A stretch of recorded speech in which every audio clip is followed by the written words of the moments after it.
하늘의 긍정적인 소망의 메시지를 전해드리려 하는 스티그마 미션 방송의 하늘 영성 가이드 김민자 줄리파입니다. 여러분 오늘 행복하고 감사한 하루 되세요. 고맙습니다.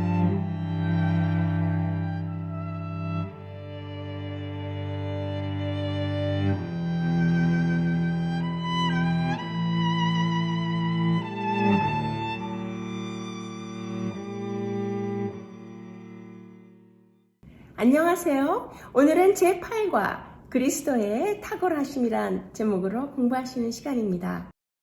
이미 약속드린 대로 오늘 제8과가 골로새서가 시작되는 날이므로 골로새서 총론을 특집으로 편성하여 그 부분을 먼저 특집 내용으로 진행해 드리도록 하겠습니다.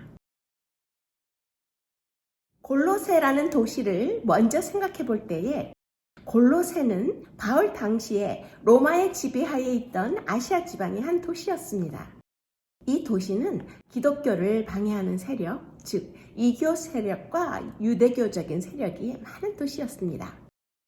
골로새 시티는 언제 세워졌는지는 정확히 알려지지 않고 있는데요. 다만 역사가 헤로도투스가 BC 480년경 지금으로부터 약 2500년 전에 이 도시를 부르기아의 큰 도시라고 기록하고 있는 것으로 볼 때에 이미 2500년 전, 훨씬 그 이전부터 골로새라는 도시가 존재하고 있었다는 것을 짐작할 수 있습니다. 그러나 신약시대에 이르러 이 도시는 작은 도시로 쇠퇴했습니다. 사도행전에 의하면 사도 바울이 3차 전도 여행 때 부르기아 지방을 지나가는 내용이 사도행전 16장과 18장에 나오는데요. 그가 골로새를 방문했다라는 정확한 기록은 사도행전에서도 찾아볼 수 없습니다. 라우디게아에서 남동쪽으로 약 15km 떨어진 골로새는 최근에야 발굴이 진행 중이어서 이 지역의 더 유명한 도성들, 즉 지금 보시는 대로 히에라볼리나 라우디게아, 또 파묵갈레 이런 유명한 지역들에 비해서 덜 알려져 있는 것을 알 수 있습니다. 골로새 지방의 주요 산업은 직물업으로 콜로시누스라는 직물이 있을 정도로 아주 유명하였습니다. 해안에서 동쪽 지방으로 이어주는 무역로가 있어서 이 도시가 지속적인 발전을 하는데 큰 역할을 하였습니다. 많은 유대인들이 이 주변에 살고 있었는데요. 그 당시 성전세를 낸 수치를 기준으로 하면 약 7,500명의 유대인 자유인들이 골로새 이 주변 지역에 있었다는 것을 역사적으로 알 수 있습니다.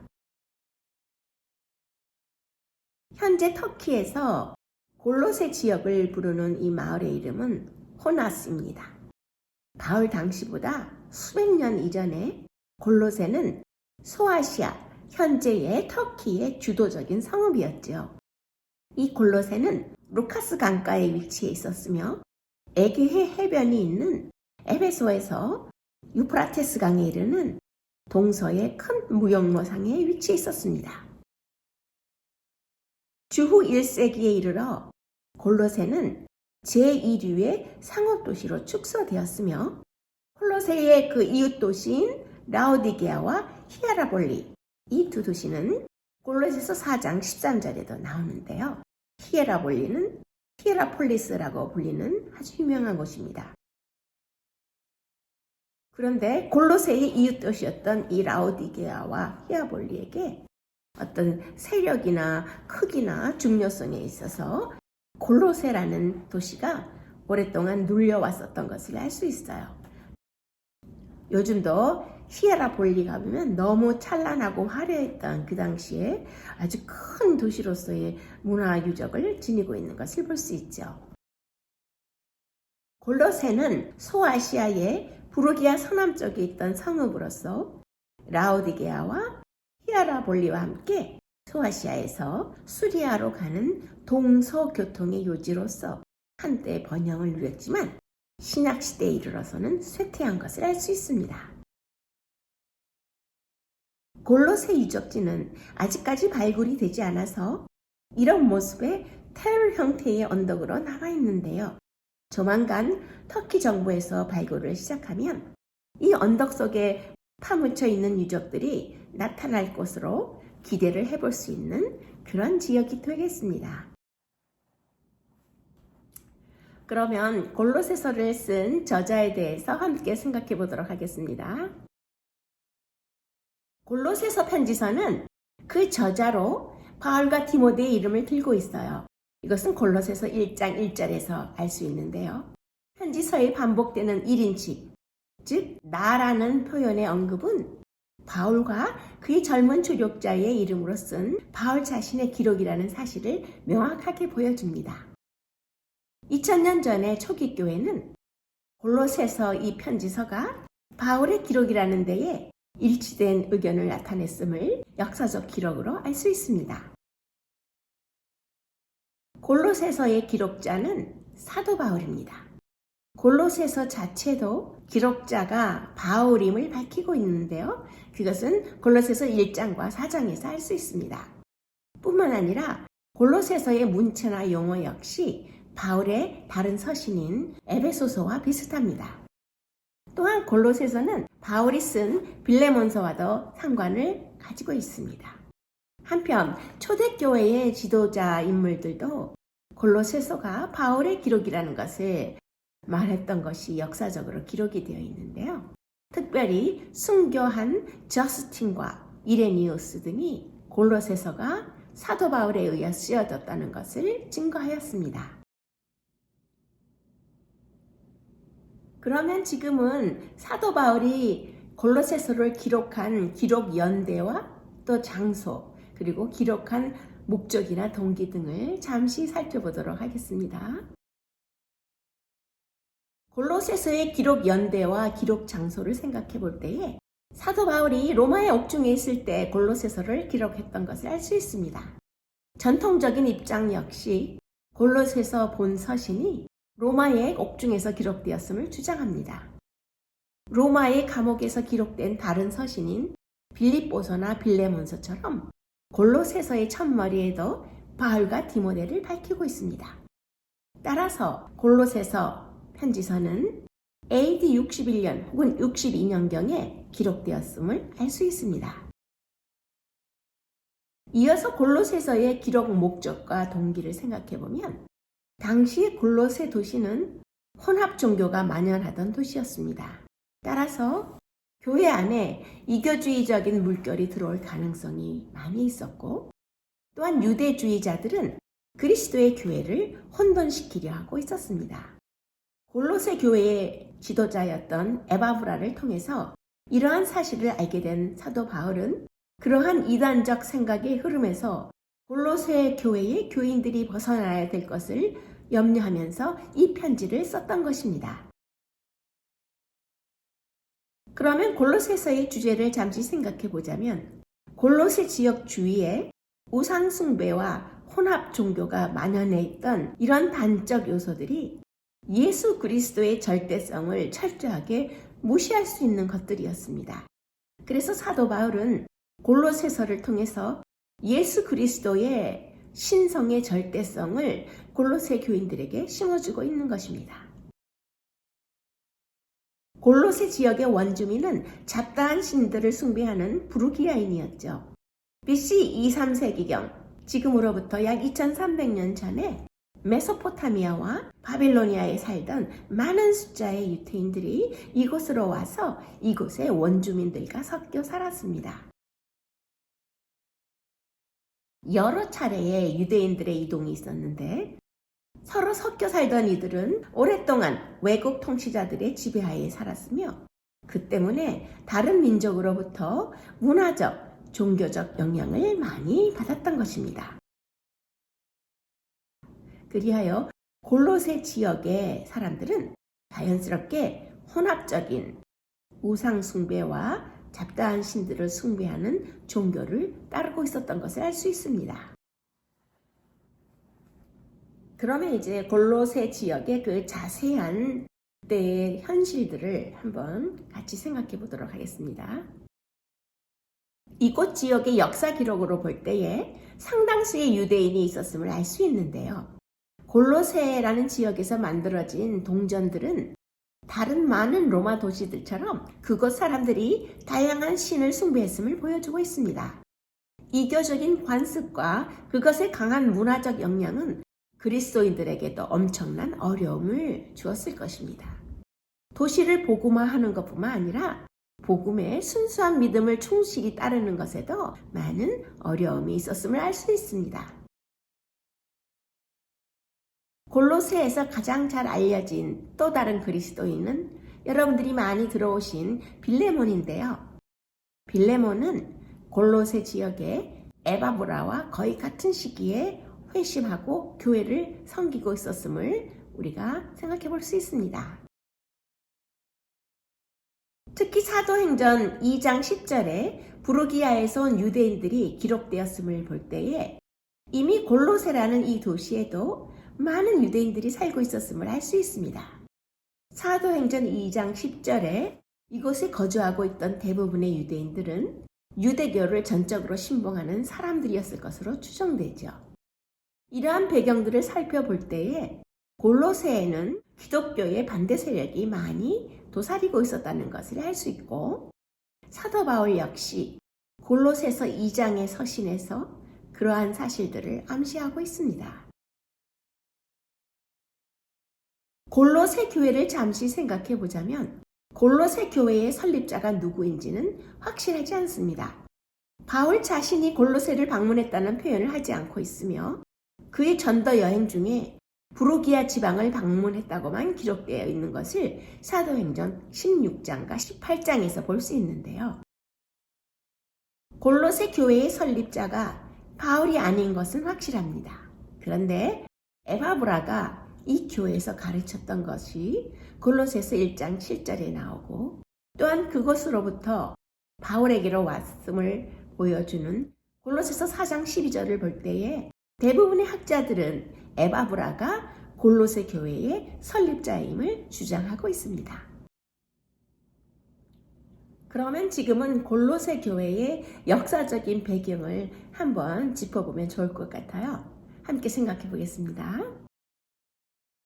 골로새 교회의 역사적 배경을 생각해 볼 때에 어떻게, 언제, 누구에 의하여 골로새 교회가 세워졌는지는 분명히 알 수가 없지만 사도 바울은 약 3년 동안 에베소를 선교 사업의 본부로 삼았던 것을 알 수 있습니다. 이 시기에 사도 바울이 추진한 강력한 전도 활동의 결과에 대하여 누가는 사도행전 19장 10절에서 아시아에 사는 자는 유대인이나 헬라인이나 다 주의 말씀을 듣더라 라고 선언하고 있습니다. 따라서 에베소의 은장색 데메드리오까지도 이 바울이 에베소뿐 아니라 거의 아시아 전부를 통하여 허다한 사람을 권유하여 이교로부터 돌이키게 했다고 확증하고 있는 것도 알 수 있습니다. 사도 바울은 에베소와 그 근방에서의 체류가 끝날 무렵에 고린도인들에게 편지를 쓰면서 고린도전서 16장 19절에 아시아 교회들의 문안을 전하였는데요. 이것은 로마령의 아시아가 그 당시 사도 바울의 선교지 대상이었음을 선명하게 가리키고 있는 것을 알 수 있습니다. 그런데 신학시대에 골로새가 중요시된 것은 사도 바울이 에베소에서 3년간 전도하는 동안 에바브라가 회심하여 복음을 골로새에 전달한 사실 때문이었는데요. 이것은 사도행전 19장과 골로새서 1장 7절과 8절에 묘사되고 있습니다. 이때 아직도 연륜이 오래되지 않은 이 교회는 이단들의 공격 대상이 되었기 때문에 에바브라가 로마에 있는 바울을 방문하게 되었고, 이로 인해 결국 바울이 골로새 교회의 현실을 알게 되고 골로새서를 쓰게 된 것이었습니다. 에바브라나 바울에 의해서 개종된 다른 어떤 신자의 노력의 결과로 라우디게아와 히에라볼리에도 교회가 이미 세워졌습니다. 그 교회들 중에 어떤 것들은 가정교회였던 것을 우리가 골로새서 4장 15절과 빌레몬서 2절에서 알 수 있습니다. 그런데 그 교회의 구성원 대부분은 이방인들이었던 것도 우리가 이런 성경절들을 통해 짐작해 볼 수 있는 것입니다. 그러면 지금은 이 골로새 교회에 복음을 전한 복음 전도자들은 누구였을까? 함께 생각해 보도록 하겠습니다. 소아시아의 남서부 라오디게아 동쪽 부르기아 도리고 강변에 위치한 골로새 교회는 에바브라가 설립하고 교인 중에는 빌레몬과 오네시모, 아키포 등이 있었던 것을 빌레몬서 23절과 골로새서 1장 그리고 골로새서 4장에서 짐작해 볼 수 있습니다. 바울이 친히 서신을 보내고 가지는 않았던 것도 골로새서 1장 2절에 나오고 있습니다. 그러면 사도 바울이 골로새를 방문한 기록은 전혀 없지만 그 사실은 오히려 사도 바울의 전도 전략이 얼마나 효과적이었는지를 다시 말해주고 있습니다. 첫째, 골로새의 복음을 전한 사람은 골로새 사람 에바브라였는데요.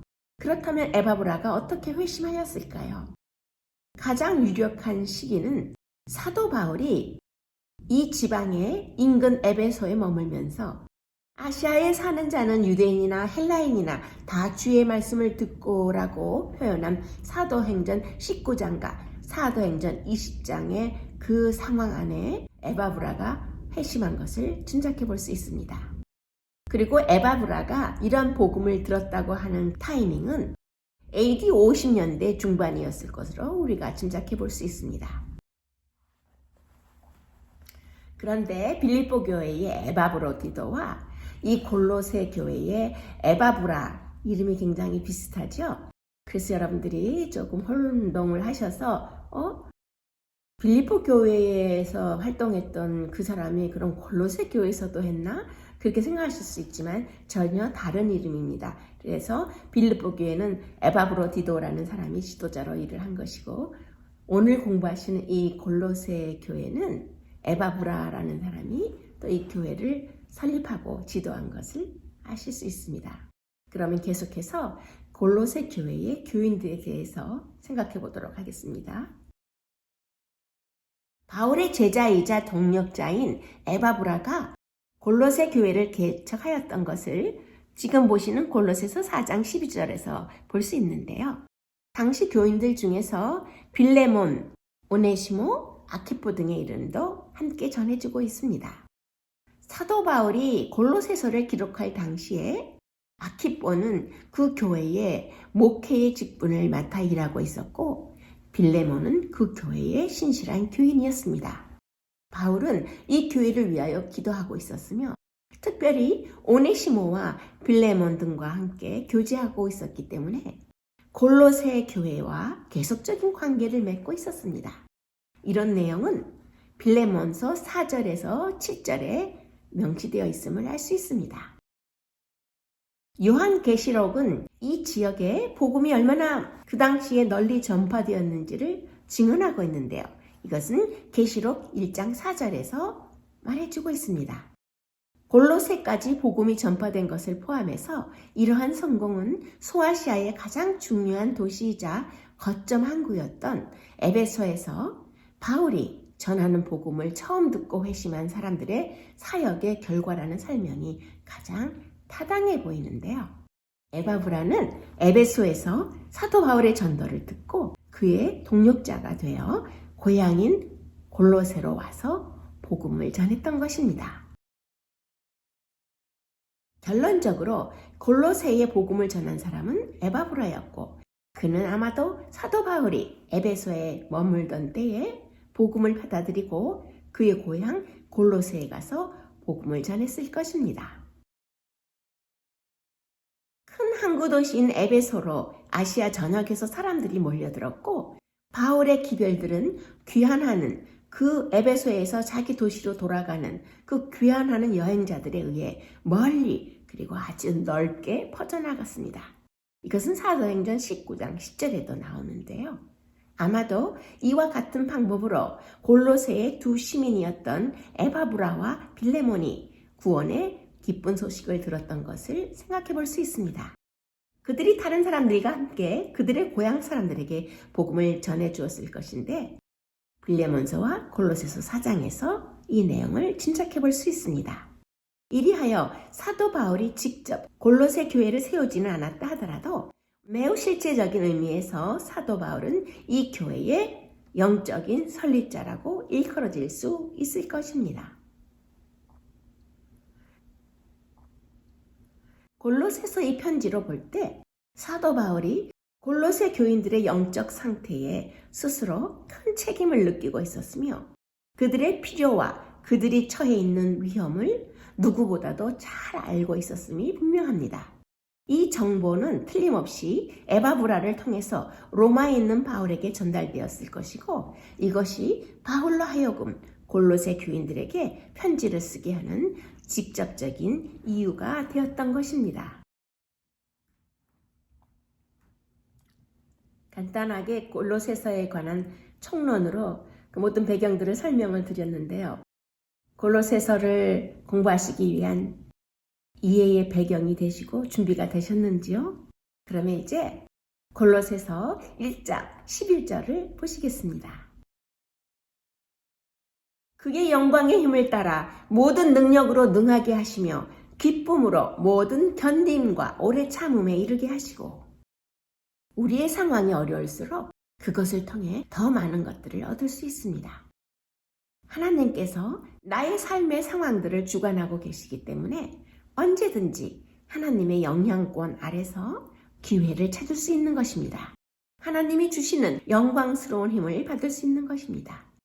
그러한 내용을 지금 여러분께서 골로새서 1장 11절에서 보시고 계십니다.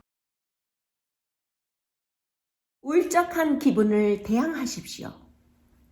어쩔 수 없어서 마지못해 어떤 일을 하거나 울적한 기분으로 시간을 보내지 않도록 조심해야 합니다.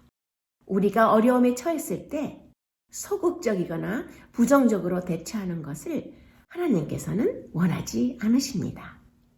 제한이 없으신 하나님의 능력으로 계속 잘 견딜 수 있음을 확신하는 긍정적인 마인드가 그리스도인들에게 매우 중요한 것입니다. 나의 염려를 하나님께 맡기기를 하루에도 수천 번씩 반복하십시오. 오랫동안 해결되지 않는 문제들이 내 마음속에서 우상이 될 수 있습니다. 어려운 현실을 포기하지 마십시오. 내가 걱정하는 문제들을 하나님께 하나씩 맡길 때마다 나의 초점은 문제들에게서 하나님의 임재 앞으로 옮겨가는 것입니다. 우리를 위해 죽으신 그리스도께서 이제는 우리를 위해 기도하시고 계심을 잊지 마십시오. 하나님께서 선물로 주신 오늘이라는 시간을 살아가면서 내 주위에 어디에나 깃들어 있는 하나님의 임재의 흔적들을 적극적으로 찾아보아야 합니다.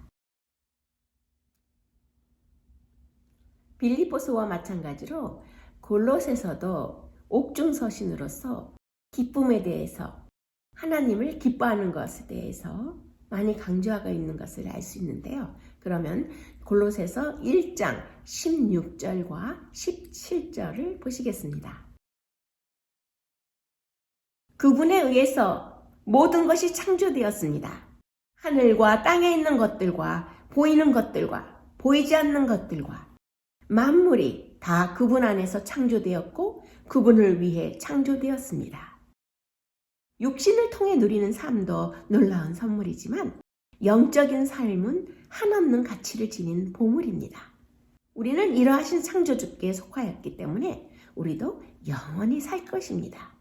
하나님은 나의 구주이시고 친구이시며 나를 창조하신 존재임을 매 순간 묵상하시기 바랍니다. 그분은 모든 것이 있기 전에 계시고 모든 것은 그분에 의해 유지되고 있습니다. 17절의 말씀인데요. 소망을 잃고 낙담한 사람들은 기도밖에 할 수 있는 일이 없습니다.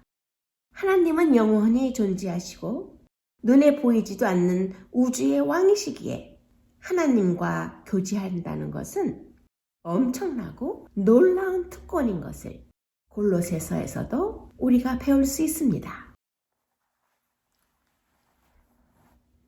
그러면 여기에서 잠깐 하나님의 능력이 나의 삶을 얼마나 적극적으로 움직이고 계신지 함께 묵상해 보도록 하겠습니다. 경이로운 피조 세계에 임하시는 하나님의 찬란한 빛과 에너지와 임재를 믿음의 부족으로 받아들이지 못하고 볼 수도 없는 것이 우리 자신의 문제입니다. 영적인 시력이 약해서 하나님의 찬란한 빛을 볼 수 없는 것이 우리 인간의 문제이고 비극인 것입니다. 우리의 눈이 부셔서 하나님의 영광의 광채를 받아들이지 못한다 하더라도 피조물과 분리되어 계시지 않으시는 인격적인 하나님을 느끼면서 그러하신 하나님께 감사드려야 할 것입니다. 자연계의 소리, 새소리와 물소리에서도 복음의 인류 구원을 기뻐하시는 하나님의 음성을 들을 수 있습니다. 만물의 거대한 합창과 자연계의 교향악 속에서도 자연계 전체가 하나님 안에서 크게 기뻐하는 것을 느낄 수 있습니다. 지극히 높으신 하나님과 연결되어 있는 그리스도인들은 아침에 지저귀는 새소리와 호수 위에 떨어지는 빗방울 소리에서도 기쁨과 능력이 가득하신 하나님의 음성을 들을 수 있는 것입니다. 귀를 닫지만 않으면 모든 피조물들의 입을 모아 하나님의 존재와 위대함을 증언하는 자연계의 외치는 소리를 들을 수 있습니다. 자연의 모든 창조물처럼 하나님의 창조 설계에 따라 살 때만이 살아있음의 즐거움을 만끽할 수 있습니다.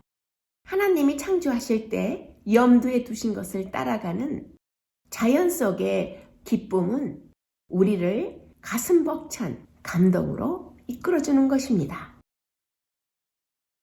대부분의 그리스도인들은 자기 자신도 모르게 기계적인 신앙생활 쪽으로 흘러갑니다. 그래서 하루 종일 습관적으로 우리의 시선을 하나님께 돌려야 합니다. 창조주가 사랑할 만한 구속이 전혀 없는 인간을 창조하시고 사랑하시고 희생하신 하나님을 기억하십시오. 지나치게 분주한 나의 일상과 끔찍하리만큼 계속해서 따라다니는 나의 교만과 내 속의 약점을 감추려는 두려움 모두 이제는 하나님 앞에서 정직하게 정리할 때가 되었습니다. 심오한 신앙의 지침서와 같은 골로새서 1장을 공부하고 계신데요. 그러면 지금은 골로새서 1장 19절로 가보시겠습니다. 이것은 하나님께서 기꺼이 모든 것을 그리스도 안에 충만하게 하셨기 때문입니다. 우리의 심장이 뛰고 두뇌가 작동하며 매일 살아가는 것은 충만하신 그리스도의 은혜 때문입니다. 주님의 실제가 모든 것을 바꿉니다. 위로와 소망과 힘이 솟아나는 고백이 가능한 것은 그리스도 때문입니다. 한없이 크시기에 한없이 작아지셨던 그리스도를 생각하고 매 순간 기억해야 합니다.